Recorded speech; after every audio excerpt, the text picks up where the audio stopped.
I want to start out by thanking all of you who posted your questions making this video possible. Let's begin. Territories once held by families that are now defunct, such as Dallas, Denver, and New Orleans, are those areas considered open to all? As for an exact answer, I can't say. But if there's potential business in a city with no family, it's a non-issue. However, if a family is present, then something along the lines of a joint venture will take place. Here's a question about kicking up that's been asked and answered several times. But for the very last time, kicking up is not voluntary, it's mandatory. And how often guys kick up depends on the captain or the family's policy. The benefits to kicking up? Money is the love language of the mob. If a regular guy wanted to date a daughter of a made member, would the guy find himself in any harm? The short answer is no. Most fathers, like myself, would prefer their daughter dates or marries a regular working guy. Who of your friends back in the life had done the most time, and were there guys who've done little or no time? Matty Madonna, I believe, had done the most time. Guys like Mikey DeSantis, Anthony Guzzo, myself, had done 17, 18 years. Most guys been away, but there are guys who've never done time. For instance, Lucchese member Gary Midori was arrested in 2007 for a racketeering case, but indicted in 2010. And at the time, he had just taken a plea, and I believe he had about a year to do. So one day at our club up in the Bronx, Gary pulled me to the side and wanted to ask what life was like in prison. So he's an example of one of the guys that's never been away. In the case of the double shooting at Sparks, it's alleged that the designated shooters didn't know the identity of the targets until maybe an hour, give or take, before the event. Could the shooters have balked, realizing what they were about to do was possibly unsanctioned and may have some very serious repercussions? The answer is yes. They could have balked, and whoever did so would have found themselves laying next to Castellano and Bellotti outside Sparks. Which out of the 5 families seemed to command the least respect on the street or among the other families? For starters, anyone on the street, especially civilians, must respect any family. As far as the other families go, I guess each family has a particular family they respect the least. During my time, it would have to be the Bananas that our family wasn't too fond of. Would you happen to know if the power of the Mafia in Sicily now is still centralized, the Pennisi clan, or more localized, again back to Palermo? In my opinion, I doubt members, or rather families from Corleone, possess the power they once had. Conversely, families in Palermo still remain a power base. How big or influential is organized crime out in Long Island? Look, there's a lot of guys who live and operate on Long Island. With that said, organized crime is alive and kicking there. You've mentioned in a previous video that you spoke with old-timers a lot. Could you share the opinions of how they felt the family was running in the past versus in your time? Have there been family policies that changed over the years? And is it true a person who's a big earner will have serious problems overlooked? Naturally, the old-timers believed things were better years ago, and rightfully so, because the life was drastically different. The only policy during my time that changed was the increase in Christmas money, which went from $2,500 to $6,000. And yes, a big earner can definitely get away with more due to the money that he's kicking up, because in that life, money talks. Will a boss first give his underboss and consigliere money that's kicked up, and is the money an agreed-upon percentage? Again, it depends on the boss. A non-greedy boss will split any money kicked up with his administration.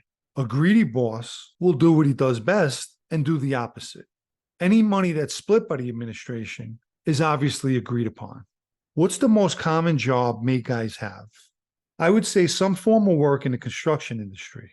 Did you know any maid guys that had farms or land and enjoyed the outdoors? A lot of guys had property, and getting away from the stress of that life was something everybody welcomed. Did the mob ever use snipers? With the exception of John F. Kennedy's assassination, the answer is no. Mob hits are usually up close and personal. Why do guys like Mikey DeSantis and many others go back to the life after serving 18 years? The first and obvious reason is they're members of the life. Going to prison doesn't give someone retirement options.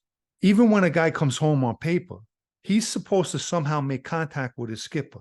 What was the one family you respected or liked the most? For me, being familiar with the Gambinos, it was a lot easier to deal with them. Okay, I don't mean this to be disrespectful, but I found the following question hilarious. Is there any special jewelry, rings, chains received when you become a friend? What about tattoos? Does any family have tattoos that would suggest membership? There used to be an inside joke when a guy gets straightened out, and they would be asked, did they give you the Lincoln at 100,000? You don't receive any form of jewelry or gifts. Your reward is being inducted. As far as tattoos, and this goes for the Omerta tattoo, it couldn't be any further than Cosa Nostra. If any member has a tattoo insinuating that he's a made member, he should be immediately shelved or worse. If someone borrowed 100,000 and the person he lent it to died shortly after, are you out of luck, or can you somehow get it back? If you have the misfortune of lending somebody money who dies before you can get your money back, you're shit out of luck, plain and simple. Your views on tracksuit wearing members. First of all, I have no view, and I didn't care what a guy wore. During my time, sweatsuits were outdated. I'm sure if they weren't, I would have worn one myself. Do you know of any tough guys the mob would never fuck with? Did you ever hear of specific guys? There came a point when I told Butch Arpino the following. Mickey Mantle was a great baseball player, and he didn't need a Yankee uniform to prove that, just as I didn't need to wear a Lucchese flag. The world is full of tough guys. A great example is anyone who served or serves in the military. I know of someone, and I'm not going to mention his name, who pulled out a butcher knife one time in the bathroom of a restaurant and threatened a Gambino captain, and nothing ever became of that incident. And believe me, he was a tough guy who would have used it. Being a member of the mob doesn't make you a tough guy. You either are or you aren't. Is there such a thing as an open contract, or is it Hollywood BS? I guess years ago there was such a thing. I don't know about anymore. If a boss and underboss are being prosecuted, is it a fair request to make the underboss take the blame for all the crimes so the boss can go free? I want people to think about this scenario for a minute. What boss in his right mind would make such a request, knowing that by requesting such a thing, it'll absolutely get back to the family? So even if an underboss takes the weight, as suggested, and the boss walks out free, his time on the street is going to be short-lived because he's going to be killed. The Sicilian Mafia killed countless innocent civilians to instill fear in the general population. Did you, as a member of American organized crime, feel this represented your values? As a former member, and while I was an active member, innocent civilians in my book were off limits.